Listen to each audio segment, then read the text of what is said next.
एक सुंदर राज्य था, मालवनपुर। ये राज्य अपनी हरियाली, नदियों और वीरों के लिए प्रसिद्ध था और यहाँ का राजा भानुसेन न्यायप्रिय और दयालु था।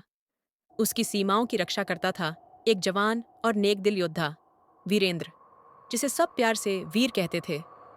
वह तलवारबाजी और धनुष विद्या में निपुण था, लेकिन उसकी असली ताकत उसका दिल था। वह हमेशा कहता, सच्चा योद्धा वह नहीं जो तलवार चलाए, बल्कि वह जो किसी के डर को मिटा दे। एक दिन राजमहल में सन्नाटा छा गया जब राजा के दूत ने खबर दी कि काला पर्वत के पास के गांव जल गए हैं और लोगों ने एक राक्षस देखा है, कालदंता। राजा गंभीर हुए, वही कालदंता जिसे देवताओं ने 1000 वर्ष पहले अंधकार में बांध दिया था। वीर आगे बढ़ा और बोला, महाराज, जब तक मैं जीवित हूं कोई बच्चा नहीं डरेगा। राजा ने उसका हाथ थामा और कहा, यह युद्ध केवल ताकत का नहीं, बुद्धि का भी है। वीर ने प्रण लिया कि वह तब तक नहीं लौटेगा जब तक कालदंता का आतंक समाप्त न हो जाए।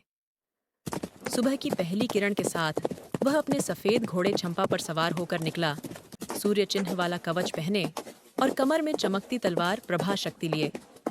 जंगल की हवा ठंडी थी, पेड़ जैसे फुसफुसा रहे हों, सावधान रहना।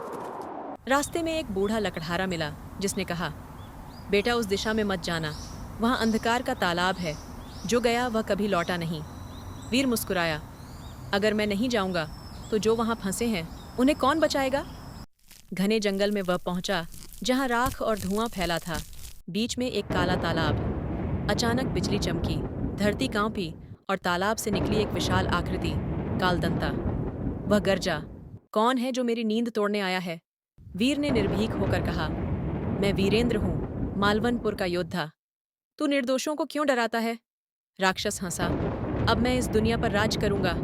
वीर ने तलवार उठाई, जब तक इस धरती पर एक सच्चा योद्धा है कोई अंधकार जीत नहीं सकता। भयंकर युद्ध शुरू हुआ। राक्षस ने गदा घुमाई, धरती फटी। वीर ने छलांग लगाई और वार रोका। उसकी तलवार से आग की लपटें निकलीं। जंगल गूंज उठा, पेड़ गिरे, आकाश में बादल उमड़े। वीर ने सोचा, बल से यह नहीं हार सकता, कुछ और करना होगा। उसने जलते पेड़ की रोशनी राक्षस की आंखों पर डाली। वह अंधा हुआ और वीर ने वार किया, जय धर्म की। राक्षस की गदा छूट गई, लेकिन उसने पूंछ से वीर को झटक दिया और वीर गिर पड़ा।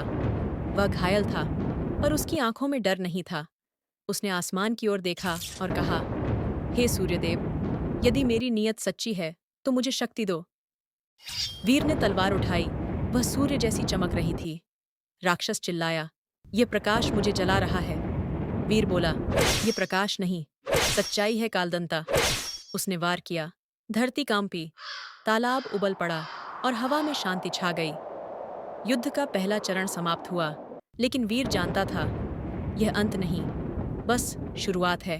तालाब की सतह पर अब शांति थी, हवा स्थिर थी और वीर खड़ा था अपनी तलवार सूर्यखंडा थामे हुए। वीर के मन में बेचैनी थी। उसे महसूस हुआ कि कालदंता सच में नष्ट नहीं हुआ, बस कहीं छिप गया है। वह घोड़े पर सवार होकर काले तालाब से आगे बढ़ा। रास्ता अब और भी गहरा और अजनबी था। पेड़ झुके हुए, पक्षी मौन और हवा में एक अजीब कंपन था, जैसे कोई अदृश्य आंखें उसे देख रही हों। अचानक एक स्त्री स्वर गूंजा, रुको वीर। उसने मुड़कर देखा, सामने एक वृद्ध साध्वी थी, हाथ में त्रिशूल और आंखों में तेज। उसने कहा, तूने अंधकार को घायल किया है पर उसे हराया नहीं। कालदंता के पीछे एक और शक्ति है, माया नागिनी। वही उसे शक्ति देती है, वही अंधकार का स्रोत है। वीर ने पूछा, माया नागिनी कहाँ है। साध्वी ने आकाश की ओर देखा, दक्षिण में, उस पर्वत के भीतर जहां दिन का प्रकाश कभी नहीं पहुंचता। वहां 7 द्वार हैं और हर द्वार पर तेरी परीक्षा होगी। वीर ने प्रण किया, अगर सच्चाई के लिए 7 द्वार भी पार करने हों तो मैं तैयार हूं। साध्वी मुस्कुराई और बोली, तो यह ले, ज्योति बिंदु। इसे केवल सच्चे दिल वाला ही जगा सकता है। उसने उसे एक छोटा सा क्रिस्टल दिया जो हल्की रोशनी में चमक रहा था। वीर ने उसे संभाला और यात्रा जारी रखी। सूरज डूब रहा था, हवा ठंडी होती जा रही थी। तभी उसके सामने घना कोहरा छा गया और उसमें से उभरे 3 छाया मानव, बिना चेहरों के, बस काले धुएं की आकृतियां। उन्होंने कहा, वापस लौट जा मनुष्य, यहाँ केवल मृत्यु है। वीर ने तलवार उठाई। मृत्यु से डरकर जो लौटे वह योद्धा नहीं कहलाता। उसने वार किया, प्रकाश फूटा और छायाएं भस्म हो गईं। रात गहराने लगी। दूर पर्वत की चोटी पर लाल चमक दिखाई दी। वहीं माया नागिनी का ठिकाना था। वीर रुका नहीं। वह जानता था यह यात्रा उसके साहस की नहीं, उसकी आत्मा की परीक्षा है।